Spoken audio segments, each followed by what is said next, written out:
June 5th, how did that happen? Board of Education regular meeting, I'll call it to order. If you would, take a moment to sign cell phones. Rise and join me in the Pledge of Allegiance.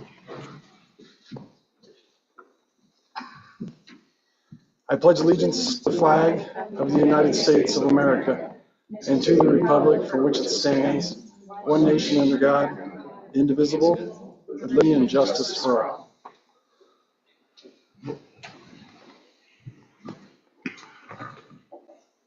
Ms. Diagana, would you please call roll?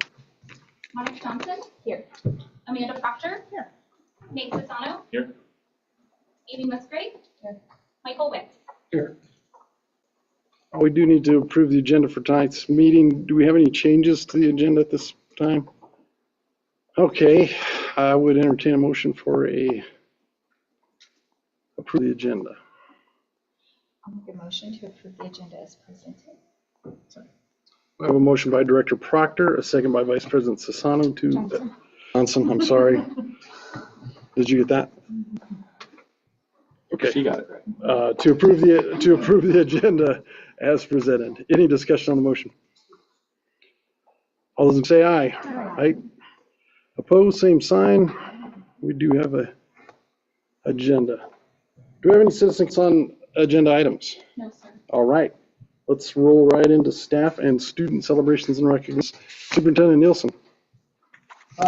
There's been a lot that's happened, and it feels like it's been a long time since we've had our last board meeting, but I will have to start by celebrating. We had barbecue days this last weekend, and our transportation department really stepped into it with a flying saucer bus.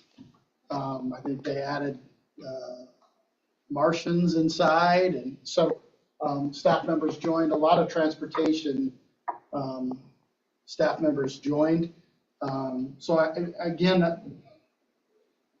the district being a part of community events is pretty exciting. That was part of the parade.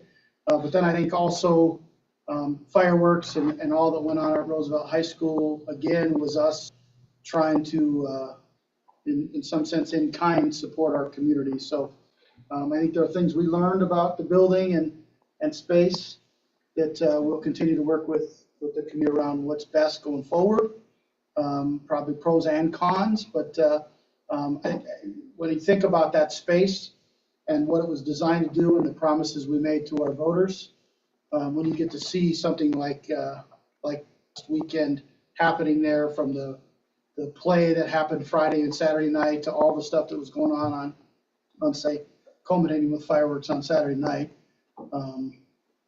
that's a pretty cool addition to the town of Johnstown. So that's a good place, I think, to start. I also, we anticipated having our track state participants here tonight, but they're so busy doing other things that we're going to do that at a later meeting. We're working with Coach Joyner around whether that will be at the 19th or at our second meeting in July. Our state participants will come join us. I think we have two individual state champions. So they'll be with us one of our next two meetings. And then I wanted to take time tonight. We've celebrated, as I think about culminating my first year sitting with all of you, we've had a ton of things to celebrate, and students and staff that have gone through. Tonight, I'm going to turn it just a little bit and celebrate individuals that helped us get to where we are. Really, there was a Design Build Institute of America had celebrated A&P with its top award at a conference, I think, right? Mm-hmm. An award of distinction, and again, it was a top award for Roosevelt High School. And Anthony's here tonight. I'd like to celebrate Anthony and his team with the board, but I also want to read you what was said, right? It says, Adolph and Peterson, a national family-owned construction management and construction company, recently announced the recognition of Roosevelt High School with an award of distinction from the Design Build Institute of America. The project, substantially completed last August, will hosted graduation 2 weeks ago. The project won recognition based on its execution of design, build, done right principles.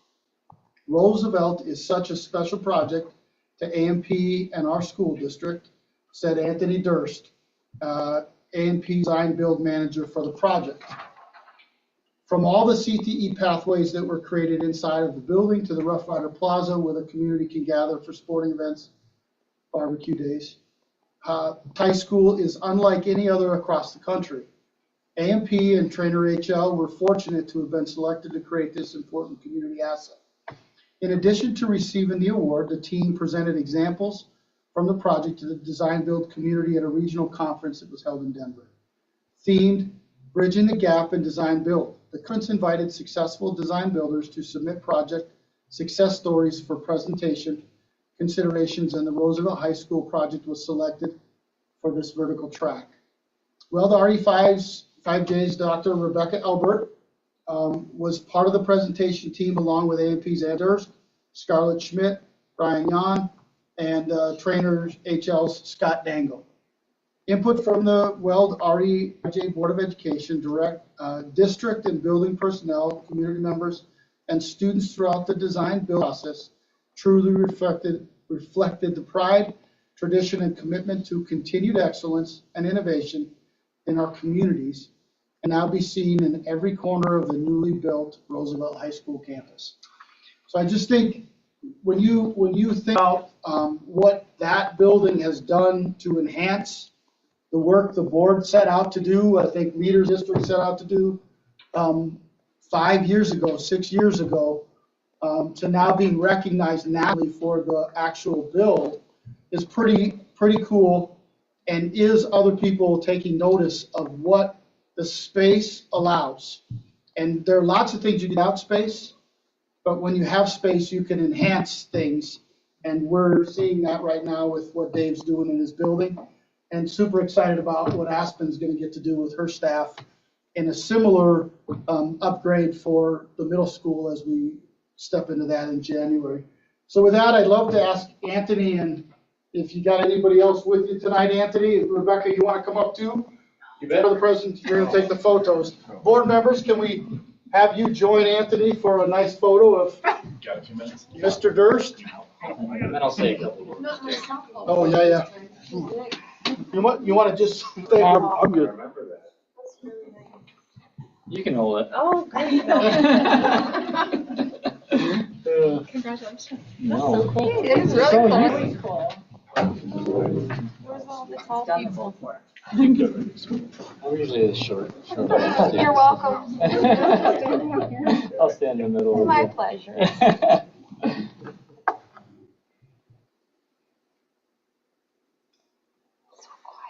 Yeah. Awesome. So I think well, all right. I'll say it. Yeah. Hey, Thank you. I'll bring the podium. Do you want the podium? I know. No, I think a big thing, it really takes three, right? It takes a contractor, it takes a designer, but it takes an owner, right? We call it the three-legged stool, and I think being a Weld RE5J resident, a little bit closer to my heart, and I could actually see the building going up out of my billboard, more or less. It was a mile away, but I could still see the crane in the air. But, we left that conference and gave the presentation. We had people that came up to us and said, we have not had a presentation like this in years. And the reason for that was what the district really believed in from the start. Rebecca was with us giving that presentation and how they could feel the operation to make this project a reality. So, and it hasn't, like I said, it's unlike any other. We were at the A4LE conference too last spring, and when the guy from Harvard said, you guys did this right, this community did it right. So, and everybody knows, we've seen people come and go throughout this project, right in this district, and the school board kept us glued together, and so I just want to say thank you.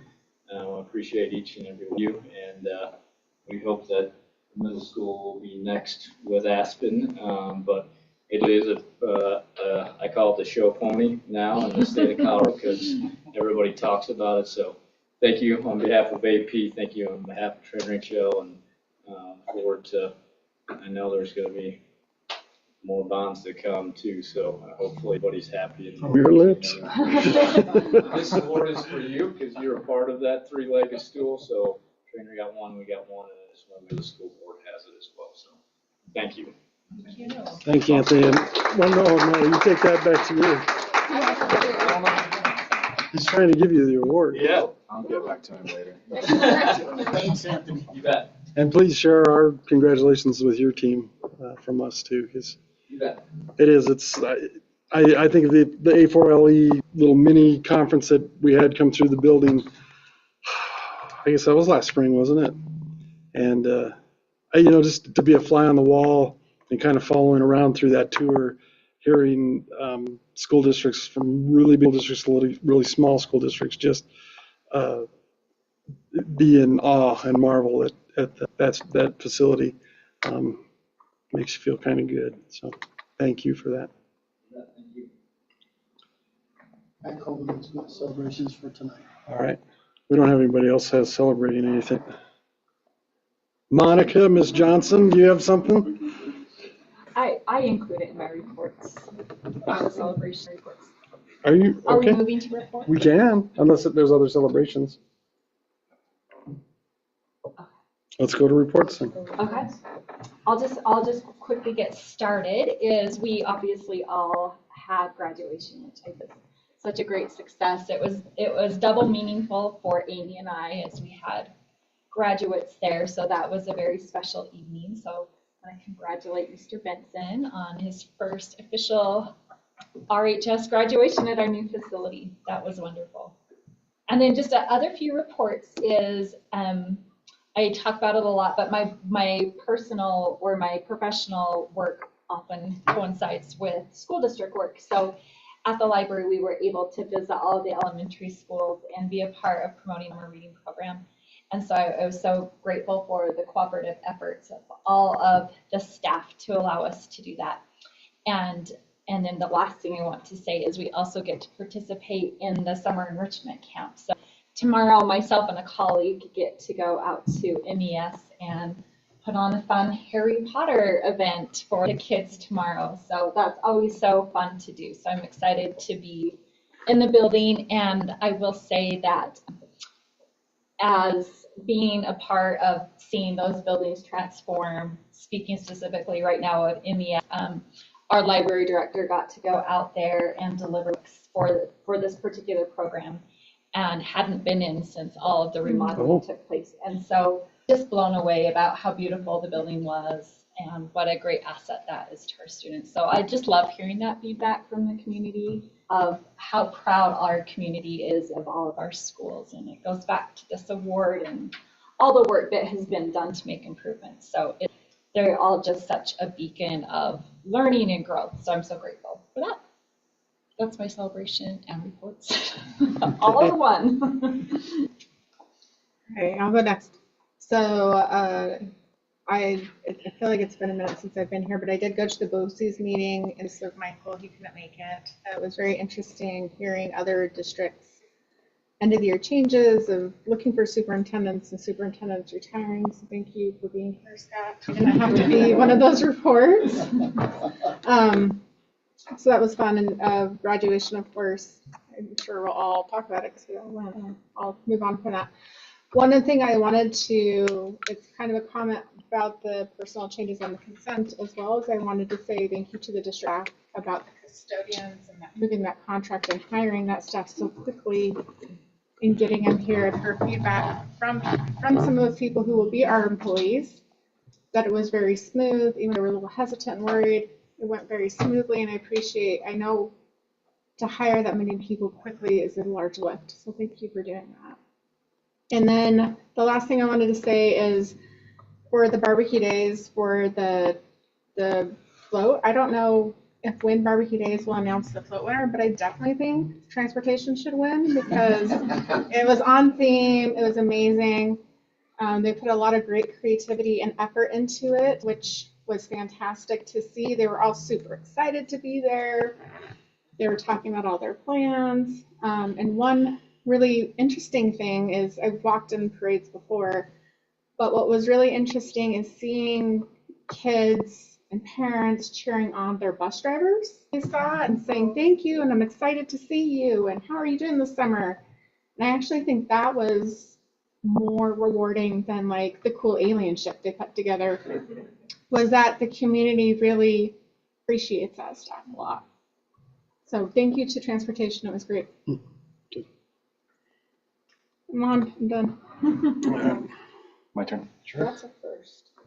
You can. He'll go Really? last. No. I always oh, go last, But I don't have anything to say, so it doesn't matter. Just a couple quick things. We talked about graduation, but I just wanted to say it was a lot of fun. But as we were getting ready to walk out and parade down, Mr. Benson looked at us and said he wanted to be done by 8:30. He wanted to have it done an hour and a half. And as he said, congratulations, and invited the parents and families down into the field, he turned around and looked at me and pointed, looked at my watch phone, 8:29. Well done, Mr. Benson.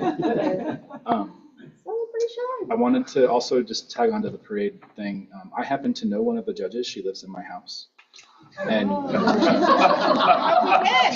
Sway her the vote. transportation one was on her list. So I don't know who else judges, but they were on her list. So they did a really good job. And then just one last thing. I remember his last meeting before I talked about the Pioneer Ridge Playground and funding for that. The town of Johnstown has been working to allocate some funds for that sign project that we all heard so much about. One of the things they are going to reallocate some funds to is the Pioneer Ridge Playground. Nice. So we don't know exactly how much yet. Some of that will be dependent on what we can bring to the table and grants we'll be able to get. But that's one more place we can draw some funds from. So, and they haven't voted on that yet, but they gave a head nod to that plan at their meeting on Monday. That is On Monday? fantastic. Thanks. And So- maybe go to some. We didn't have to. They were already there. No, that's all for me. Thanks. Yeah, kind of celebration with graduation. I spent that day running errands for my graduate, and nobody in my family told me my hair looked really bad that day, so that was kind of fun. Thanks for that, family. But my whole family did come, really enjoyed themselves. My mother, who Michael knows, and in her life of public service has gone to so many graduations. I have no idea how many.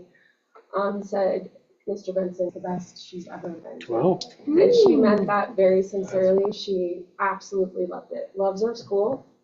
She admired it. My whole family was just thrilled with everything. So it was really, really amazing. I was very proud of our district, our school, our principal, our staff, everyone, and my kid. You know, she's kind of amazing. Thanks to a lot of her teachers. So yeah, it was amazing all the way around, except for my hair. So yeah, I ran a lot of errands for her that day. That's all I did. That's all I did.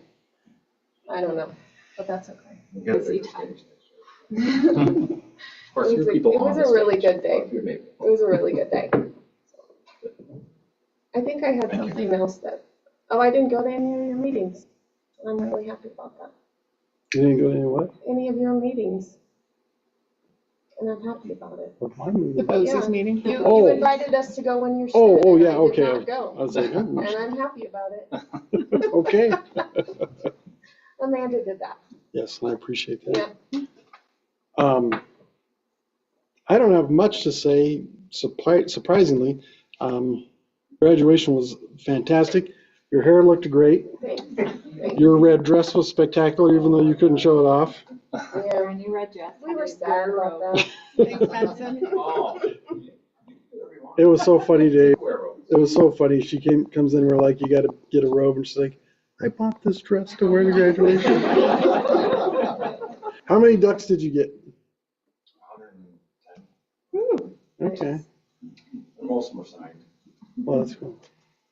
Can I say something fast about the Sure. ducks? Is when the kids were shaking their hands, so many of them said, "Don't take the duck." That's Now from they say Mr. the duck for Benson. me. Don't take the duck. So, a lot of fun last weekend. Well, don't feel bad about your hair because when I got home, my girls were watching the kind of the replay on YouTube, and the Jumbotron, anytime anybody was speaking at the podium, my fat head is right behind the whole time on the Jumbotron, so Well, my kids said, nobody could even see you, Mom, you're too short. yeah, Like, it was that big fat headed guy next to you. That's all we could see on the Jumbotron. So We can order seating arrangements. thankfully, The thankfully, Jumbotron I've, was a Stool, I surprise, guess. yeah. I don't know. thankfully I've never had a problem with my looks, so it wasn't that big of a deal. So. That's all I have. Is there anything else for board reports? We'll move on to the superintendent's report. I'll start with what Amanda talked a little bit about, but I asked Josh to give me some feedback on the custodial updates, because I do think that's something we talked about as a board 6 weeks ago. And you made a decision to go 6 weeks ago. And so this is what Josh wrote. He just said, there's a brief update on where we are in the district custodial process that you, for the board meeting tonight. He said the custodial manager was hired, Eric Albert, on May 6th, and he hit the ground running. He's taken amazing care of this building already. In fact, we've seen him pushing things in this building that I'm sure have never been polished before.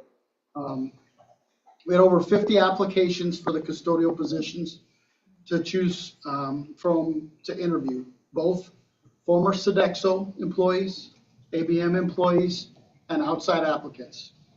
This number continues to grow. We continue to get people applying for our job. Eric, Chris Rodriguez, Brandon Trevino, and Josh interviewed both in the Spanish-speaking applicants and the English applicants over 3 days. So think about that. They interviewed over 44 individuals in 3 days. They interviewed 41 applicants. Selections were done the week of the 20th of May, and Christopher and Eric got everyone called and in for paperwork over the last few weeks of the ABM contract. And that's a milestone in of itself. The first day of orientation was held at PRE with all the new district custodians this past Monday.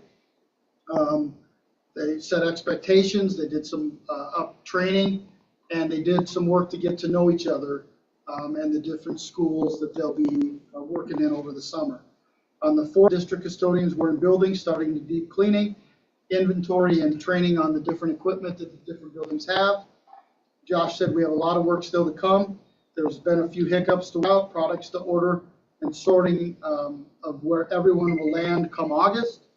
But Eric and Josh are super happy with the applicants that applied.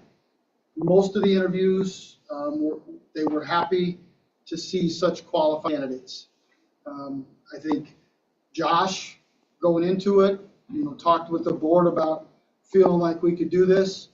I think Josh openly to me said he didn't expect they would see the qualified candidates. We had several candidates come over to us from Thompson who have been in schools for a period of time, but knew Eric, so followed him over here. So excited about the energy that we have.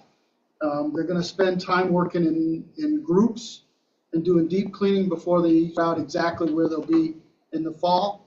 And if you remember, they talked about having a night lead, and they haven't yet assigned who that person will be. They're going to pay attention over the summer and set up a process to figure out who the night lead will be, because right now they're all working. So when they go back to work tonight, they'll figure out who that person is. But I think just a heavy lift that has gone about as smoothly as possible from gaining people. And I think from Josh's perspective, overseeing it, we're in a better place than we were, a month, 2 months, 3 months ago. Certainly a better place than we were starting out with ABM last August at the beginning of the school year. So just that update, I think, is exciting. And then I would just close. We had our end of the year principal meeting with our principals and APs last week. And we spent some time doing some training. There was a Title IX training that some of that is represented by some of the policies you see updated by CASB that we'll talk about later tonight. We did an hour-long training just on Title IX for all our leaders. We'll continue to reinforce some of that work as back in the fall with our whole staff. But we also had a chance for our principals to take a look at handbooks, but also to begin to think about what are celebrations that they have as a team based on what happened in the building this year that we plan to share with the board in 2 weeks. So just a nice culmination to a year where you actually have a chance to do a little reflection as a team, not feeling like we're here at a meeting, we got to get back to lunch to whatever it is at the building, but into the summer. And so a quality meeting for a team that's worked very hard this year. A lot of great stuff has done in our buildings, and it starts with leaders at the buildings helping create conditions for that to happen. And I think you'll be super pleased when we get to talk about both some of what we see instructionally and from data, but also some of the anecdotal changes that our building leaders saw through the year as well. So just want to honor the work that they have engaged in all year long.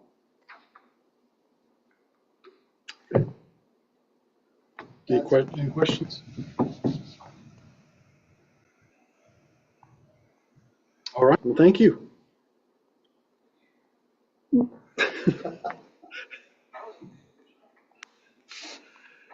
We'll move on to our consent agenda. Our adopted rules of parliamentary procedure provide consent agenda listing several items for approval of the board by a single motion. Most of these items listed under the consent agenda have gone through board review and recommendation. Documentation concerning these items has been provided to all board members and the public in advance to assure an excellent and thorough review. Any item may be removed from the consent agenda at the request of any board member. Otherwise, I would entertain a motion for approval. I'll move that we approve the consent agenda as presented. Motion by Vice President Sassano, second by Director Proctor to approve the consent agenda as presented. Any discussion on the motion? Hearing none, Ms. Diagano, would you please poll the board? Monica Johnson? Yes. Amanda Proctor? Yes. Nate Fasano? Amy Musgrave? Yes. Michael Whale? Yes. We'll move into our special business. Our first item, and make sure it wrap, yep. First item of special business is our Board of Education calendar. And this is just kind of a discussion. I'll kind of this up a little bit. Scott and I were talking. I wasn't able to attend the agenda planning meeting. So Nate can chime in on this a little bit. Scott will definitely chime in a little bit on this. But we were talking about what we might do for our calendar for the coming school year. And there's kind of ideas floating out there. Maybe us going to one meeting a month and doing a work session, the other in place of the meeting that we're essentially dropping. Maybe starting our meetings a little earlier, around 6 o'clock. But ultimately, what we kind of came up with, we wanted to discuss a little bit here tonight. At our next meeting on the 17th, is it 17th or 19th? 19th, we will have a work session where we'll discuss this in a little more depth. So be thinking over the next 2 weeks of some ideas on that. What I've asked Scott to do is to come to that meeting, that work session, with essentially 3 draft calendars that we could that night approve and adopt. Because we do need to adopt it before July 1st. Well, yeah, before July 1st, because that's when our fiscal year starts. So any thoughts or ideas at this point? Otherwise, like I said, just take it into consideration over the next few weeks, and we'll discuss in depth at that work session. Do you want to add anything? I guess what I would add is, having now gone through the process with this board now for a year, I think we end up in pickles in good conversations at work sessions that feel like we have to truncate so we can go to our business meeting. So I am intrigued by the idea of doing a business meeting work session. I also would say, just from a staff perspective, starting the meetings earlier feels like a right approach. any staff members that attend any of these meetings has already worked a whole day before we get here, as many of you have too. So starting those meetings earlier, I would be in favor of. Another thing though that I'd like to put on the table is right now, Dr. Albert's been working with RHS, and they're interested or open, willing to do dinner for us once a month. Yes. So I would advocate, as we think of this, that we potentially think about a work session rather than a business meeting that happens at Roosevelt, which makes it easier for them to cater and use the facility they have. And that we do our work session at Roosevelt and our business meetings here. And we don't never have the moving around to all the different schools. I think that puts pressure on the schools to try to come up with what are they going to share with us next year. And we can decide how do we want to use the work sessions each time we're together, but knowing the session would be at Roosevelt to allow the catering team to know once a month they're going to take care of board meetings. And I, like I said, I would advocate for us earlier in the evening. And what I would love would just be to hear just briefly your thinking, because that will help us come with 3 different calendars, right? If all of you said starting earlier is a non-starter, well, then we won't worry about coming with a calendar that's earlier. And maybe the last piece I'd say, Michael, is as we've looked at the one that's in there is kind of a repeat of this year. So if you forgot what this year looked like, likely not put in a meeting the week of the 4th of July, not having a meeting the 1st of January, which is where that first Wednesday is next year. I mean, we could have a hell of a meeting if we did it. We could. Well, let's start really early then. All right, I mean, if we could make it to midnight, look out, right? We could start at 12:01. And then not have one spring break. So the 3 meetings not on the calendar, but keep 2 meetings in December, and knowing that the second one may be optional as it has been, I think, over time. But that would be, those are that we would probably build in right now, and open to any other feedback any of you have to think about what those examples might be. I'll start because I think I'm the one that brought up the every other, having a work session and then a business meeting every other one. And the reason is, like you said, Scott, every work session we've had, I felt like we've had to end conversations so we can get over here and have this meeting on time. And that's not always a bad thing. Sometimes it's good to have a hard stop, but other times it's nice to be able to continue the conversation, whatever it is we're talking about. So I think there's something to be said for that. I really like the idea of having it at Roosevelt if we do that, mostly because it's really close to my house. So that's nice. But I do think there's something for being in the schools. I don't know how hard that is on all of you. So if it is, I apologize. But it's nice to be able to be with the staff in their place and not have them come here if something needs to be done. So again, it's not a hill I'm going to die on, but I think there's something said for that. So. Oh, and the starting earlier. Sorry, Monica. The starting earlier about a lot too, and that works really well.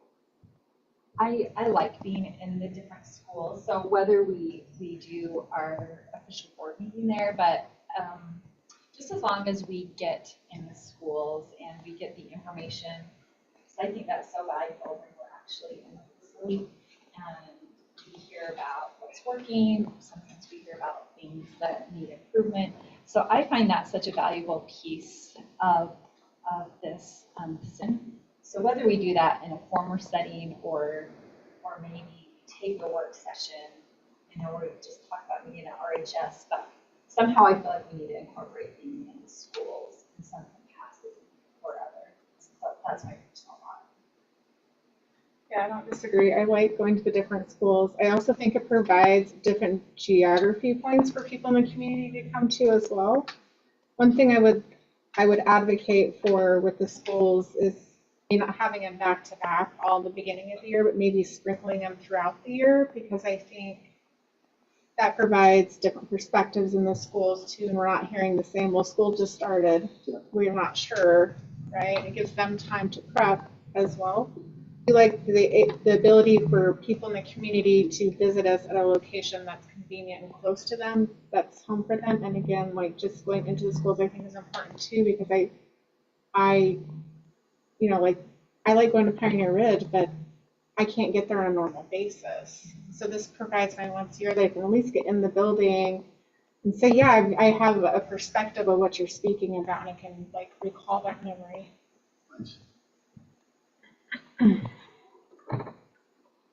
Any thoughts? I mean, I agree that I don't get to go on the tours because I'm always at work, so I do like the schools. And I'm a less is more. Y'all know I would do one meeting a month if we could, but I know I'll disagree with that. We probably have too much business for one meeting a month, I would assume. Well, one business meeting and one work session, I think, is a little bit different. Yeah. Than we do now. So. Adding it earlier, that probably makes sense. Yeah.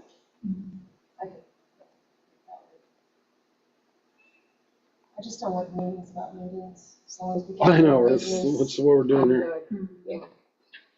Well, Which is literally what we're doing right now. Yeah.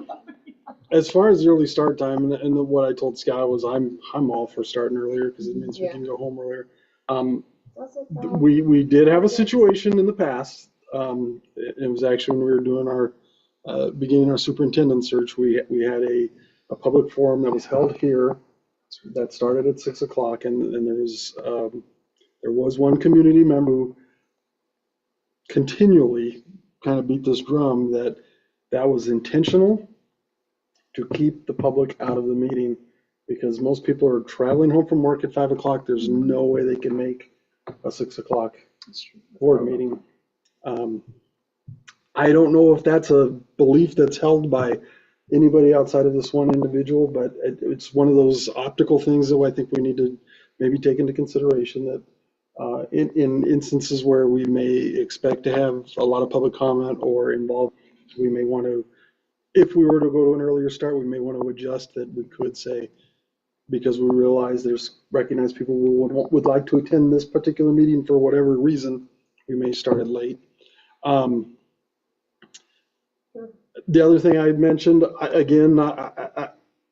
it seems like anything we do where we have to like try to put some thought around it, work sessions, CASB conferences, just when you get into the meat of the matter, you've got to quit and go to the next thing. And so I do like the idea of having work sessions on an opposite day. But what I said again is it's always easier for us to remove a meeting than it is to add a meeting. So I want to make sure that we're really taking into account all the business that we have to transact by statute or by policy, that we can accomplish that in a truncated meeting schedule, just so we don't end up in the situation where we're having special meetings, trying to get everybody together after we've told them, hey, you got the night off. Just kidding. We need you to come back in. So, and I'm with the rest of the crowd on the school tours. Tucker and Tammy are probably the only two who are in this room who really lived through what the genesis of all of that was. And it was an opportunity for the board to come into the building with the staff, to pay some recognition to the staff for the work they're doing in that building, but also to showcase the work that the students were doing and to bring the families in and them to see their students being recognized by the administration, the people who they never get to see for the work they were doing. And so I remember one year at MES, I think it was when you were still at MES, the robotics kids came and they showed us everything they did. But I think even at Elwell this past year, we were going to have that work session where the kids were going to sing for us. That would be the perfect, that's the kind of stuff that we really, that's where that all originated with, was that we'd get an opportunity to some of the things that the kids are doing that aren't really out there.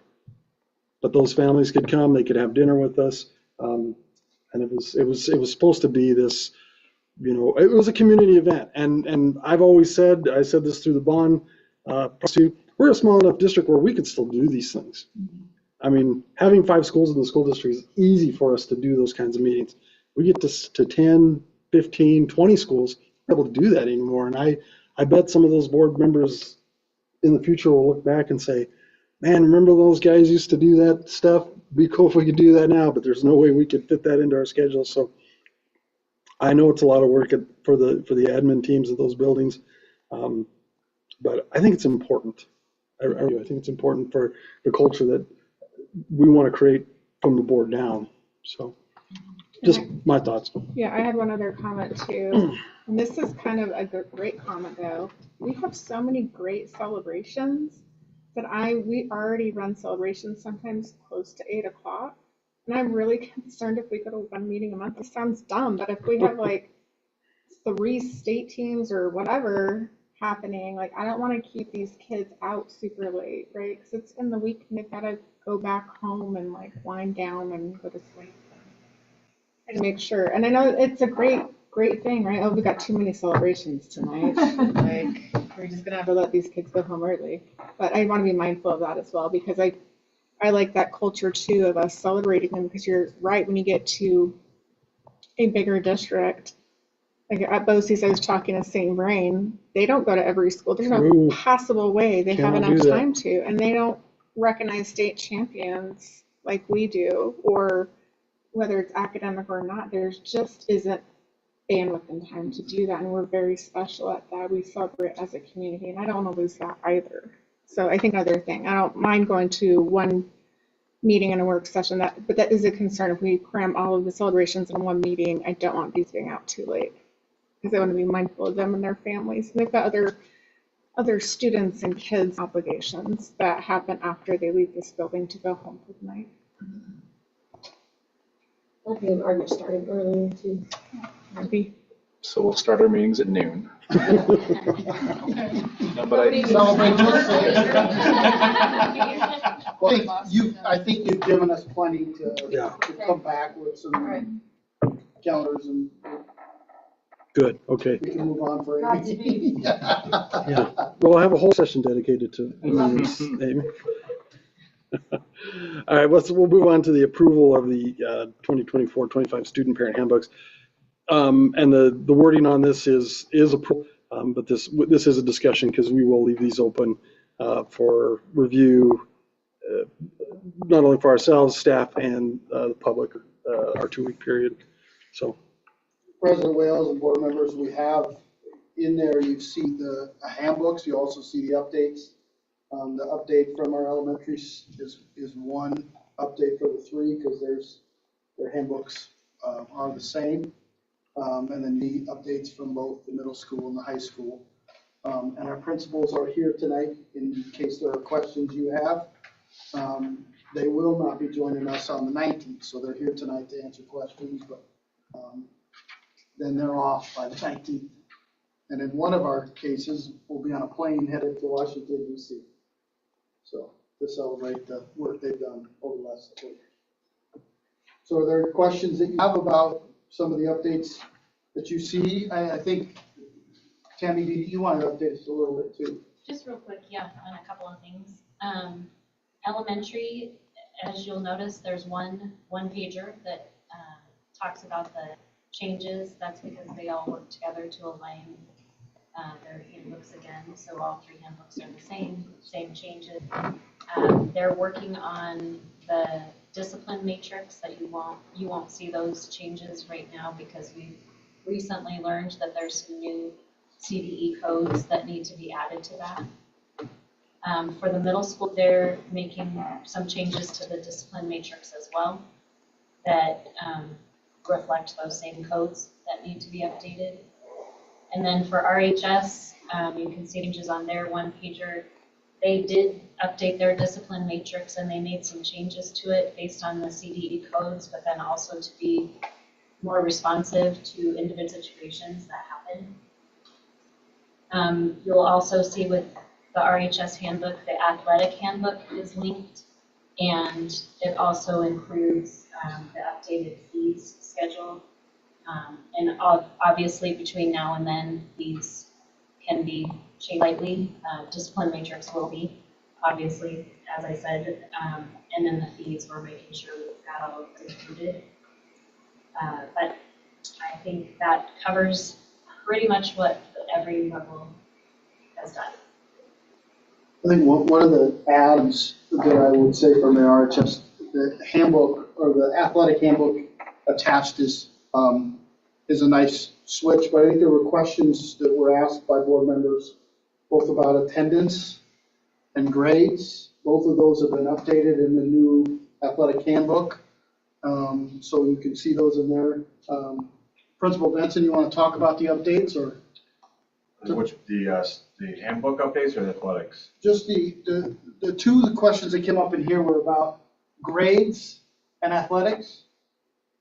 I mean, obviously, I think just having clarity of what is eligible.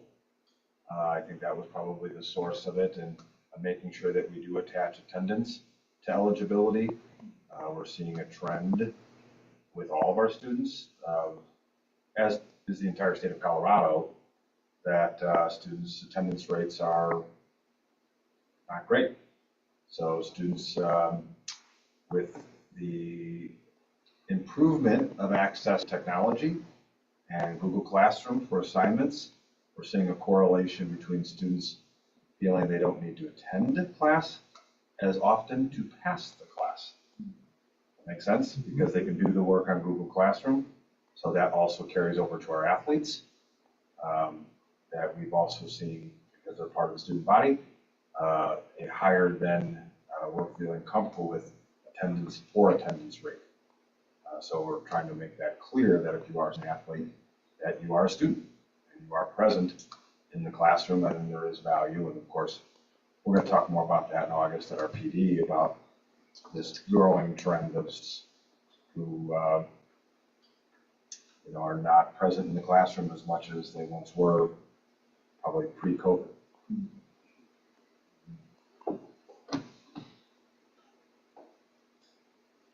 Any questions of any of our leaders while we're?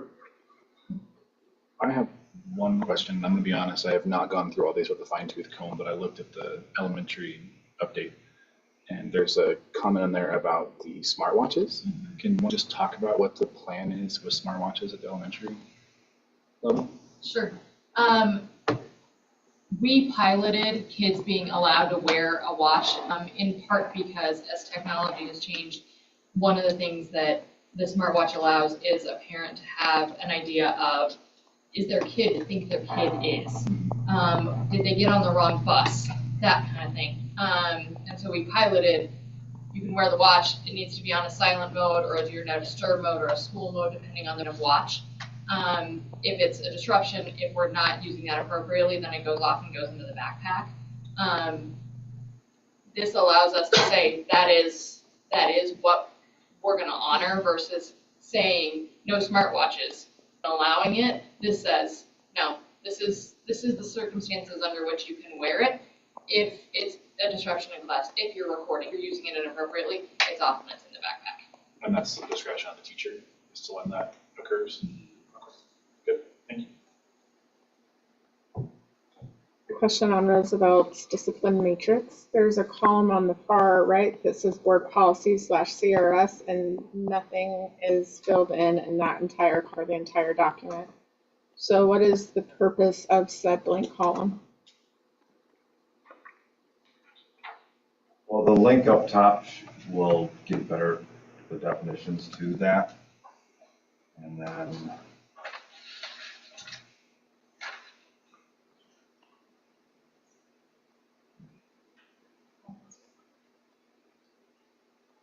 so we have that, so that information will be filled in. Okay. You intend to have that filled in then? Yeah. Because I'm thinking like as a parent, like I'm not going to click on that, but I'm Okay. probably going to look for dangerous weapon and look at the board policy or the CDE thing, but it's blank right now. Yeah, it'll be code numbers. That's fine, as long as they're included, I guess, because if you're not going to fill it in, I think we should just delete the column because it doesn't, Okay. if it's not filled in, it's not serving a cross-reference session. Okay.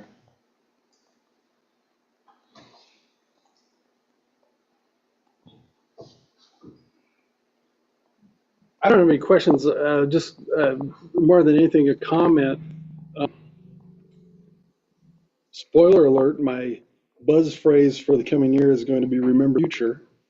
So there's a little play on words there, right?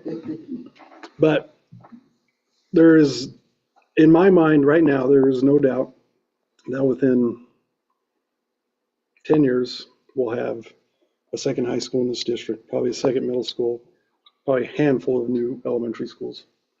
I love that our elementary team is working to build a, right? I don't know if I'm ready for that, I man. don't know, but let's just, I love now that our elementary team is working to have a cohesive and consistent book going.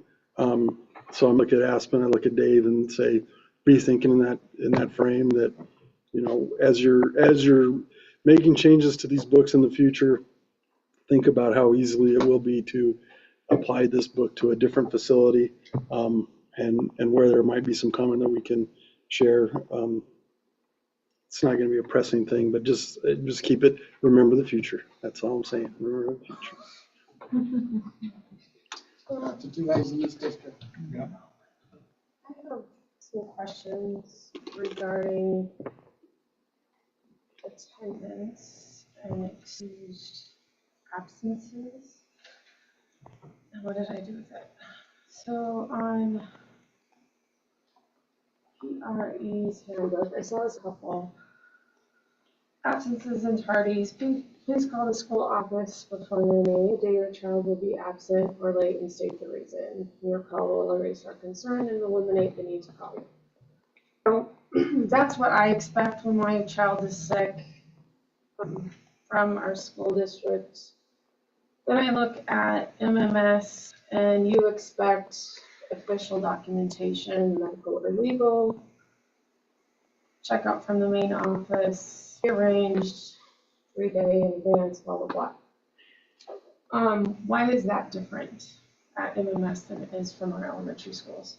So after 10 is the only time documentation is requested. Why? That's board policy as far as I'm aware. No. But that's not board policy. After 10?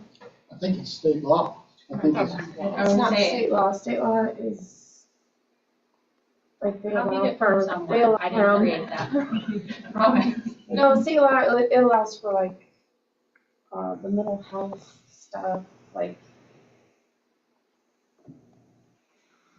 I mean, we have like the state law, like if there's like 10 unexcused absences and you have concerns. But I mean, if my kid has like 10 excused absences and then there's an 11th, like so if my kid has COVID, I'm not gonna take them to the doctor. So they'll get. And that's the 11th, like. They get 10 excused, and then it wouldn't be the 11th, they'd give them 10 unexcused. No, because Right? they're No. 18. Or if my kid's vomiting, Chronic absenteeism for the state. yeah, like, I know the chronic law, like, but if they've had 10 excused or 5 excused and I don't know what you count. If my kid's puking, let's say, I'm not going to take them to the doctor and get a note. Is that an unexcused absence? If it's within Or the first NMS? 10, you have the right to call in and you just excuse it. After that, it would go unexcused unless, and this is, we give parents this option, they can choose what they feel is appropriate. They can bring their child into the nurse and the nurse serves as a doctor's note. Okay, but state law allows discretion, right? Up to 10, is And what I then- understand. And then you can call some, what do they call it now? CPS, We don't, I mean, yeah, we don't. but that's what I mean, it's if for, if you have a concern, right? If we, but it would have to be educational neglect for us to call it DHS. One unexcused absence wouldn't be. The reason I'm asking is I've just had, I don't know, 5 or 6 parents ask me because, and it's not just MMS, but they've had kids have absences like puking or COVID or something, and they don't understand why it's not an excused absence. I don't either, so I'm just asking, like, because I would take my kids to the doctor for that, like. And that's why we give parents 10. Like, parents can, whether it's a family vacation, COVID, Yeah. vomiting, whatever it may be, parents get 10 carte blanche to call in and excuse without any questions asked. Right. We always encourage doctor's notes because let's say your child was vomiting, you took them to the doctor, we have the doctor's note for it. That counts as a medical excuse in Infinite Campus, so it wouldn't count towards the 10 at all. So you'd still have 10 beyond that. So my kiddo was like super, super sick with COVID and missed 14 days of school. So what are you gonna do to me? Honestly, if you're communicating, we typically don't do anything. It becomes to that excessive, like, Yeah. you've got family vacation, your kid's sick every week. And then she there's honestly missed other school, Yeah. but you know, she had But I mean, strep earlier. there's things mental like health stuff, like always unique circumstances that there's a human element. Like this And is I'm not, black and I'm not meaning to pick on you. No, no, I just was reading like, Yeah. I don't even white. have No, to. I'll do be it. honest, I thought we all So- had the same because we copied and pasted it from somewhere. I thought, Okay. And yeah, the state law is, we it's clearly to need to look at protect, that for the 19th. and I know it's to protect, it's definitely has a place, I'm sure.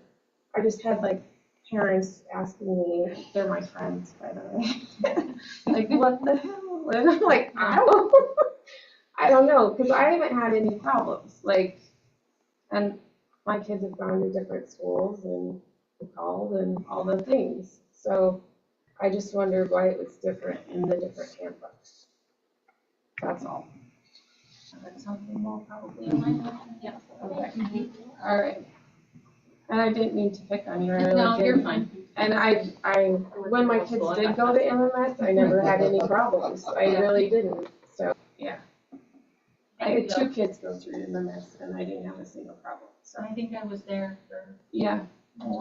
Yeah. Any other questions? Since you won't be here when we vote, thank you all for taking the time with Yeah. these. I know it doesn't seem like a lot of work, but it's a lot of work to go through these books. So thank you all for doing that work.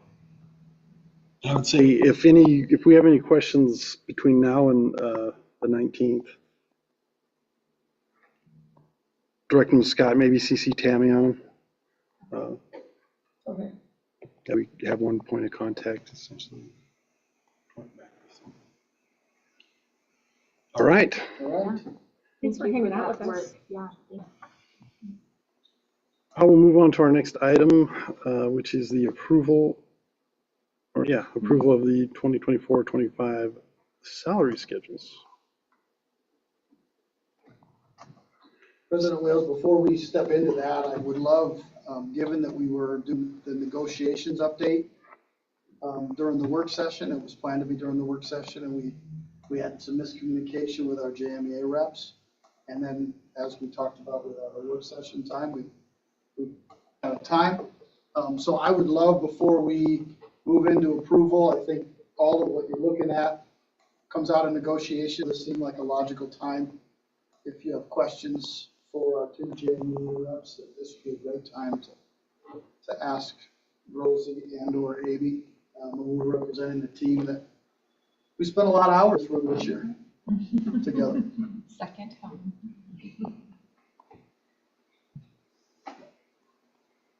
Questions? I have a procedural question. I know that this year the board didn't take part in the negotiations staff. Is there positive or negative feedback on that? I'm just curious if it was, what the feedback on that was. The prior year, Michael and Nate had joined us, and it was really nice having them as part of the discussions because they offer a perspective, especially not being in our world all of the time, and being educators. So that was definitely really beneficial to have somebody from the outside world say, oh, well, this is what happens in the business world, maybe we can look at them. Also, just as far as communication and having them participating and being aware of everything that we were doing, I think that was a nice way to bridge the communication. That being said, I think Scott and Tammy did a great job of bridging that anyway this year. So I think we're open to either of those models. Thank you.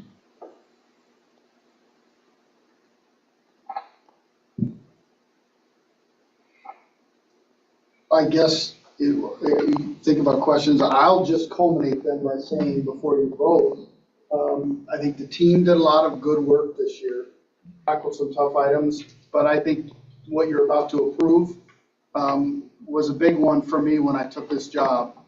I was looking at where we were in competition for starting salary. I know there's lots of people that talk about, is it really starting salary? When you look as a teacher and post a job, what's posted in there is a starting salary.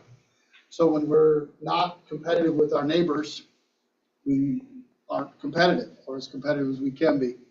The JMEA team did a lot of good work this year, as did Michael, to help us think about how do we move our district forward.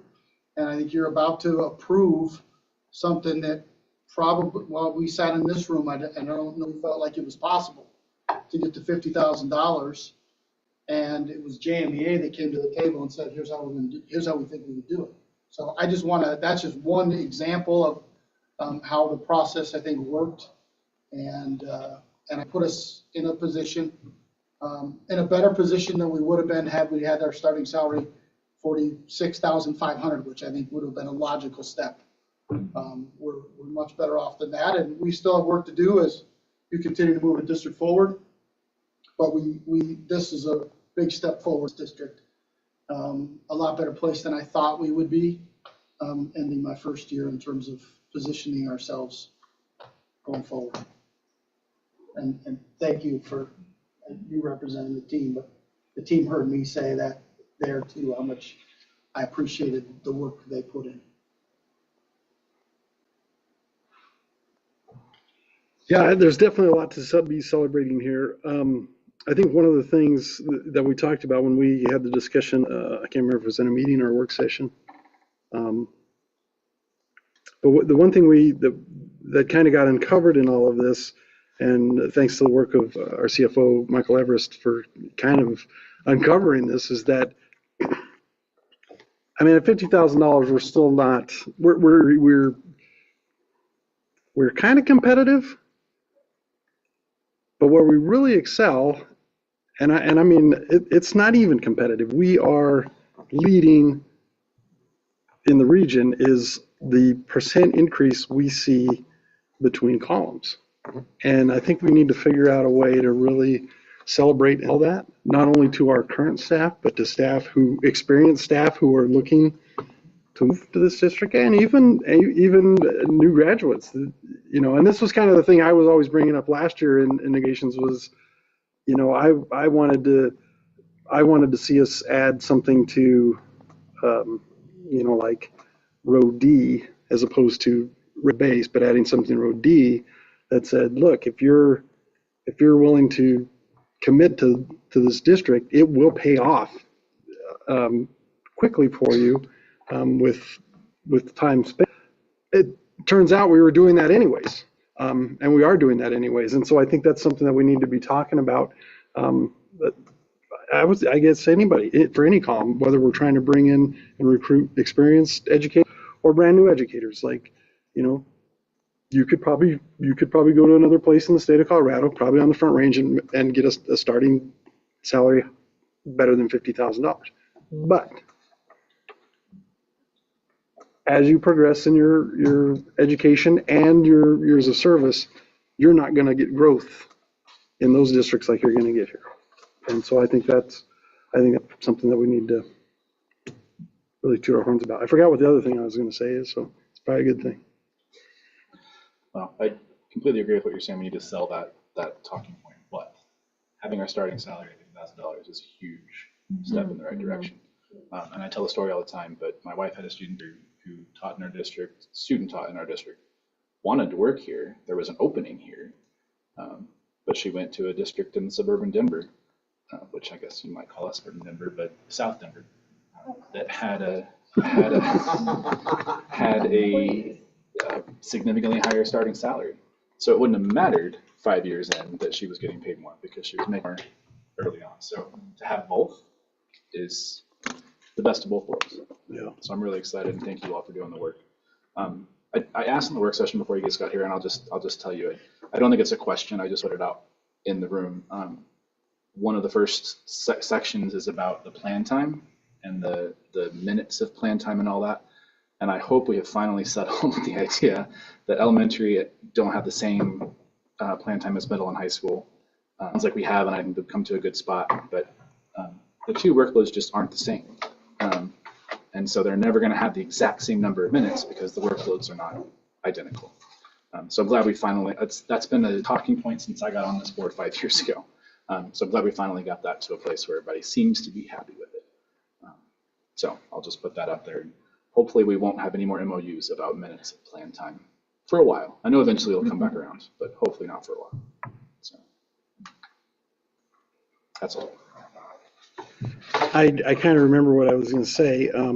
As earlier, I was wildly speculating about the growth in the district, much to Director Proctor's chagrin.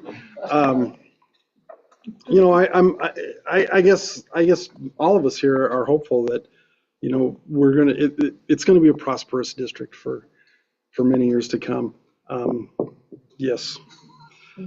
But the one thing is, the reality is we need new facilities, and that those facilities, the operations of those facilities, as you'll see as we get into the main event, as I like to call it, you know, it takes money to run these facilities. And so I want everybody to kind of be cognizant of that even though we'll see significant growth over the next few years, that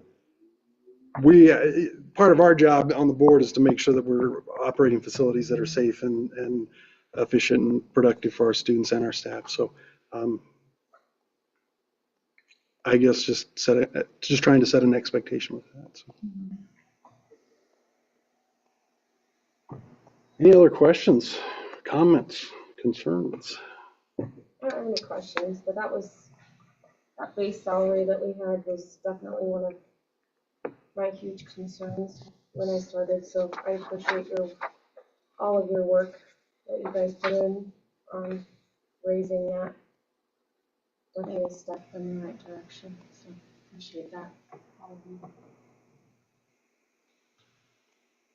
My niece and her husband just became new teachers, and they went to work in Nebraska because of the starting wages in Colorado. So I'm hoping to start attracting new grads here in Colorado. We gotta attract teachers there. So thank you for your hard work.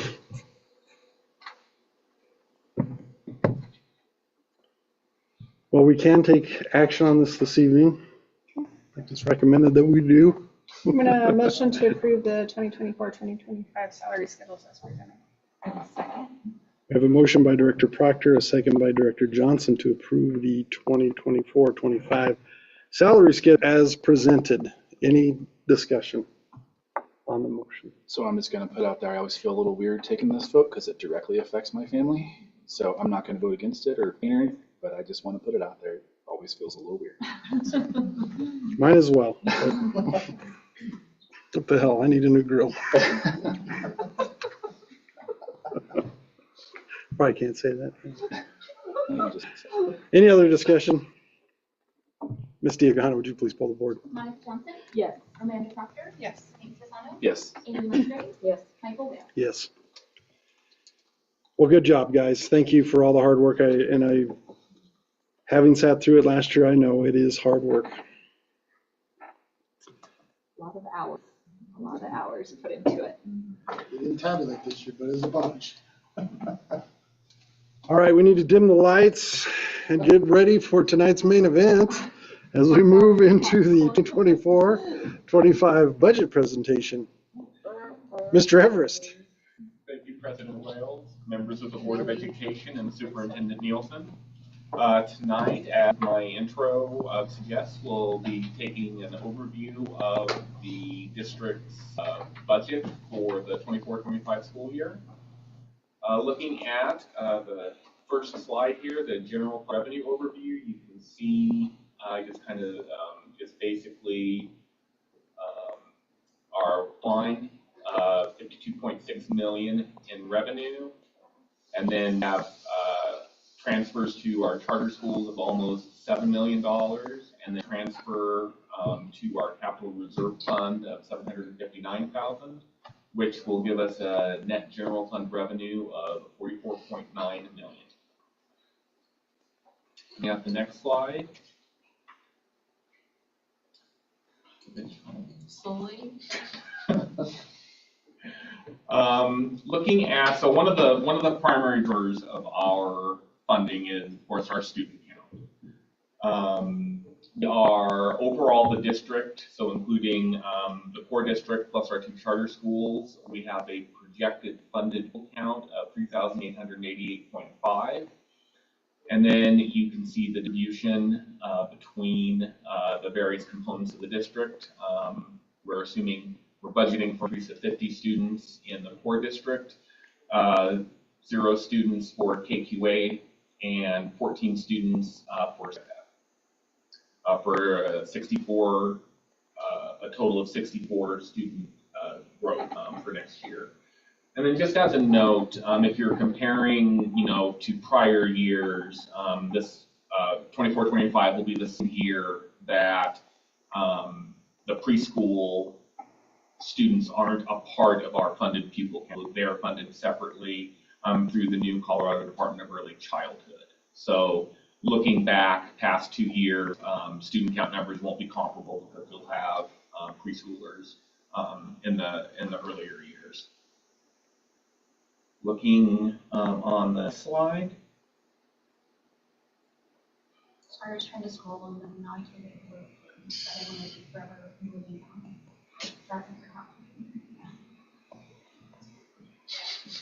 Right, No dimming of lights, but it is dramatic stroke. So on this slide, it just basically shows the arithmetic for our total program funding. So this is our primary source of revenue for the district. So our per pupil funded rate is the $10,969.69. Multiply that by our funded pupil count of 3,888.5, and then you get the 42.6 million. And then you can see below the distribution between the 3 different components of the district, where the total program funding goes. So if we look at the next slide, so that was kind of the revenue components. That's kind of the fun part. Now we have the expenditure part.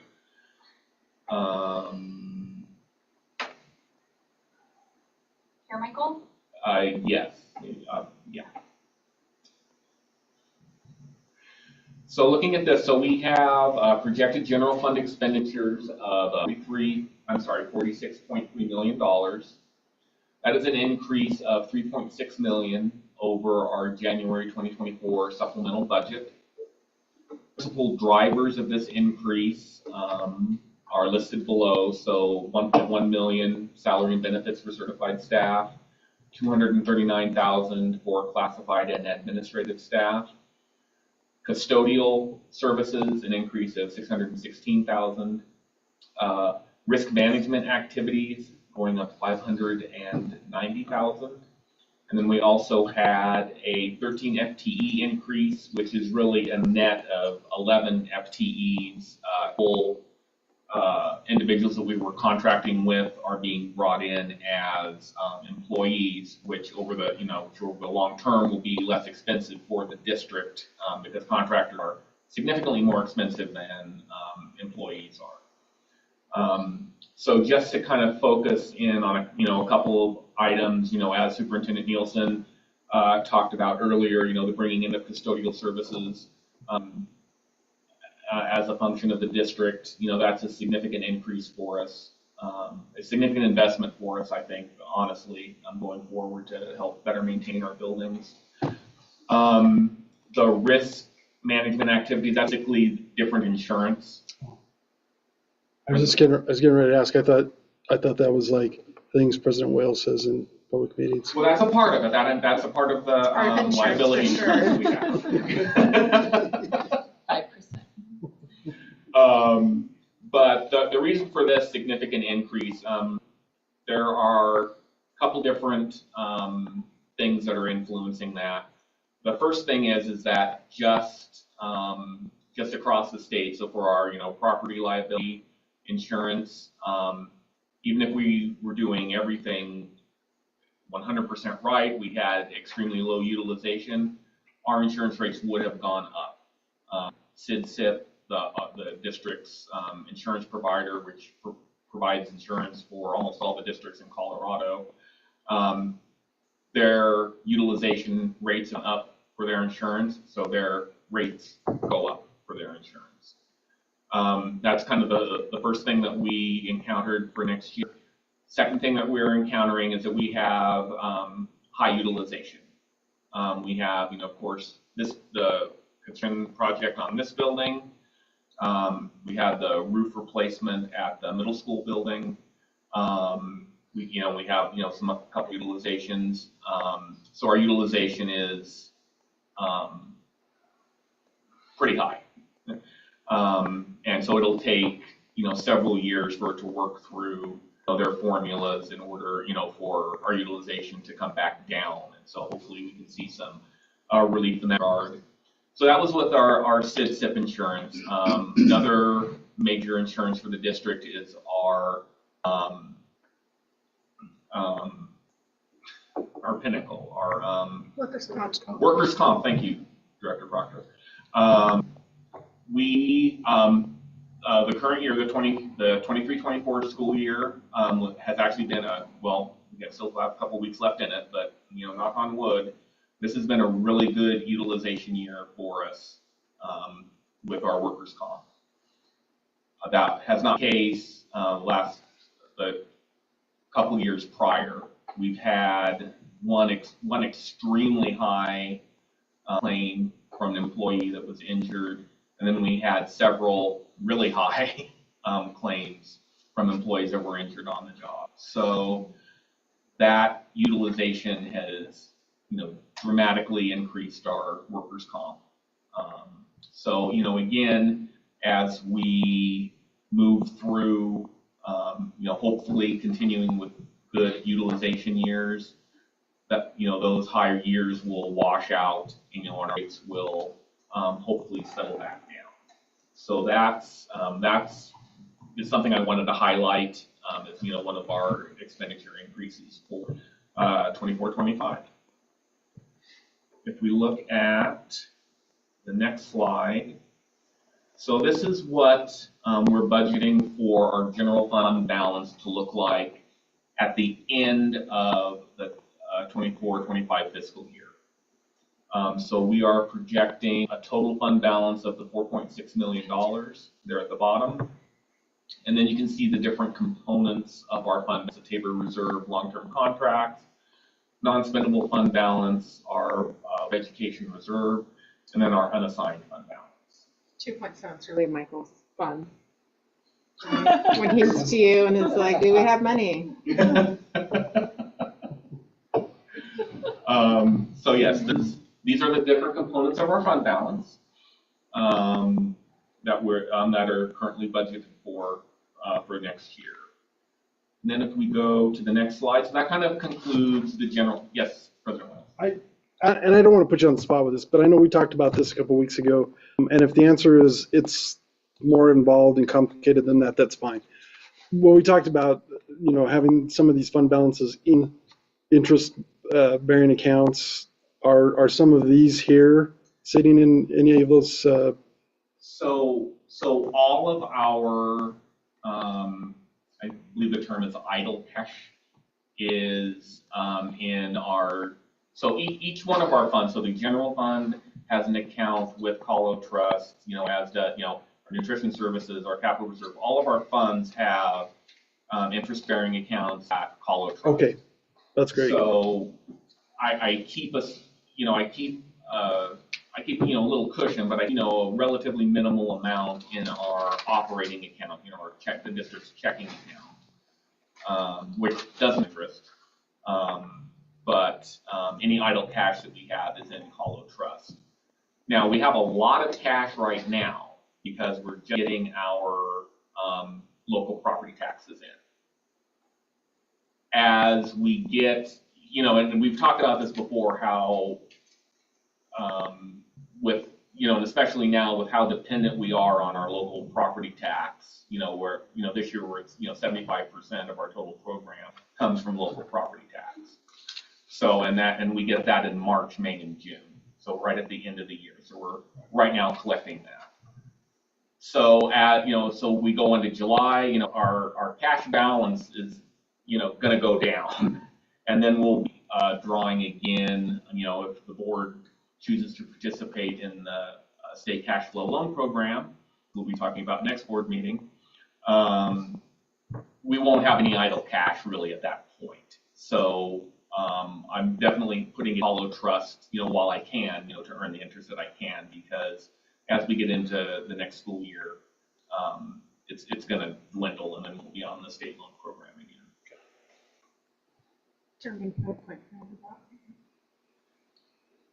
College Trust is at 5.5%. Yeah, I knew it was just a little over 5. Well, it's a lot over 5.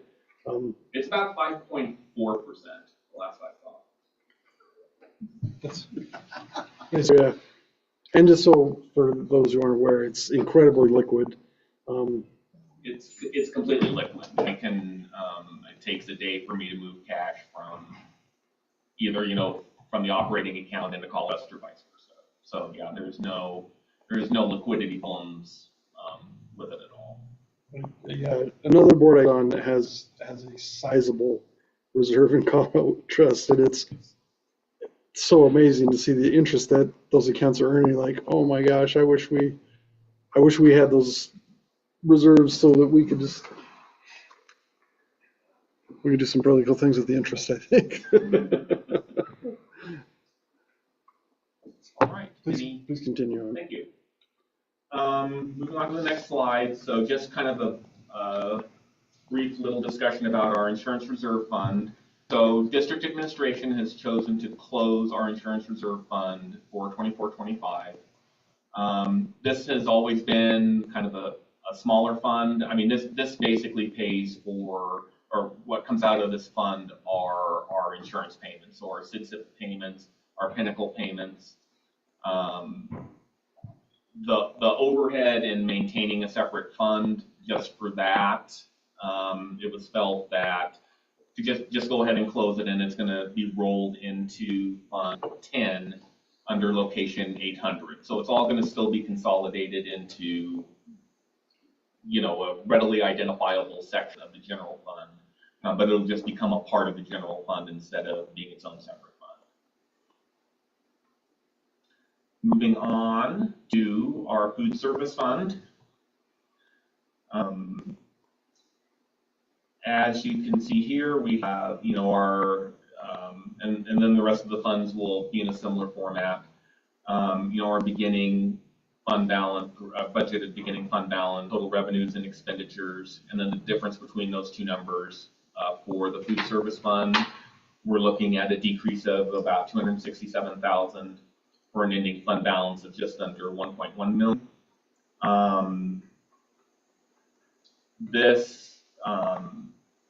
We will be assessing one of the primary driver for the food service fund is, the number of meals that kids eat through the course of the year. So I'll be, monitoring that, and during supplemental, I may need to adjust for this just to kind of reflect what we're seeing for our participation in the fund or in the food service program. And then this fund has a $300,000 contingency built into it. Looking at our grants fund,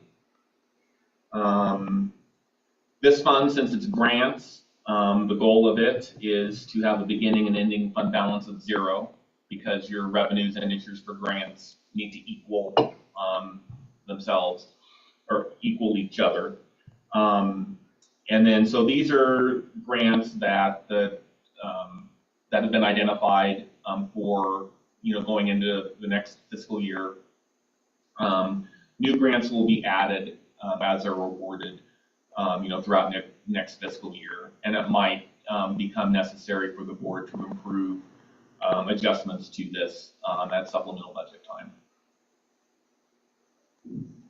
Looking at our student activities fund, this fund is pretty is pretty much the same as it was last year, or I'm sorry, the same. The budgets are pretty much the same as they are for this year. I'm expecting a slight, increase of about $51,000 in the fund balance a year. Primarily, that's coming from interest. So, is where that's a large part of that increase is coming from. Question.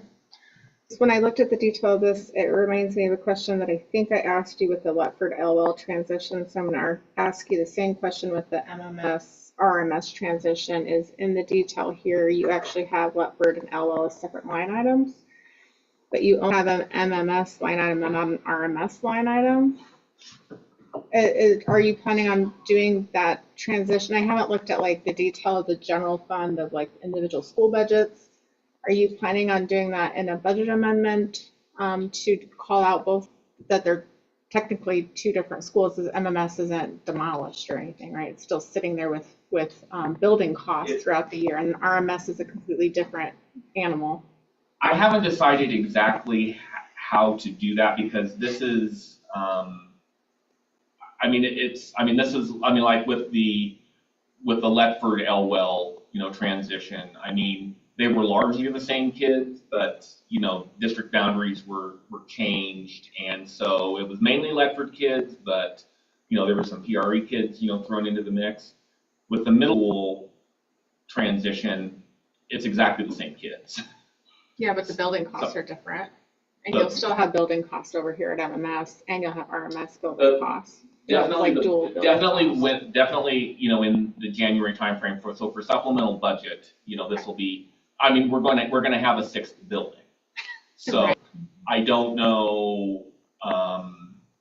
Definitely, at least the name will change from MMS to RMS, and then a new location will be, created for, whatever we decide. Okay. But you think you're going to figure out that transition for the supplemental budget? For a supplemental budget. Okay. Thank you. And then looking at our bond redemption fund, this fund is very mechanical.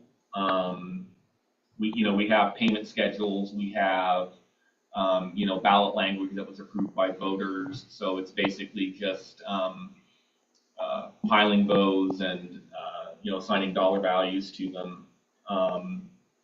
This fund, we are building up a significant fund balance in this fund. One of the reasons for that is that we only get revenue in this fund in March and June when we get our local property tax, and we have a significant interest and principal payment in May out of this fund. We also have a significant payment in November. So at the very least, we need to have enough carryover to be able to make those November payments.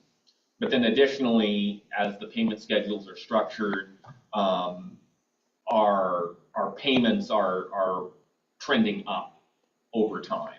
So we need to build sufficient fund balance to be able to accommodate those payments in the later part of our payment schedule, because we're capped at how much revenue we collect each year from the ballot language. So that's why this fund is just kind of just growing right now in anticipation of those later in the payment schedule payments. And then this fund also has a $500,000 contingency in it. Looking at our building fund, so the budget for next year, I'm projecting that, I basically have the ending fund balance 0. It probably isn't, well, most likely it's not going to be that. I mean, we're still working on Letford. It'll be, the vast majority of the projects will be completed when we open RMS. So there will be some cleanup, things, moving throughout next year, and I'm sure into the following year. But it, for all intents and purposes, will be done at that point. And then looking finally at our capital reserve fund. This fund, so you will notice that we're budgeting for a significant decrease in our capital reserve fund for next year. That decrease is coming from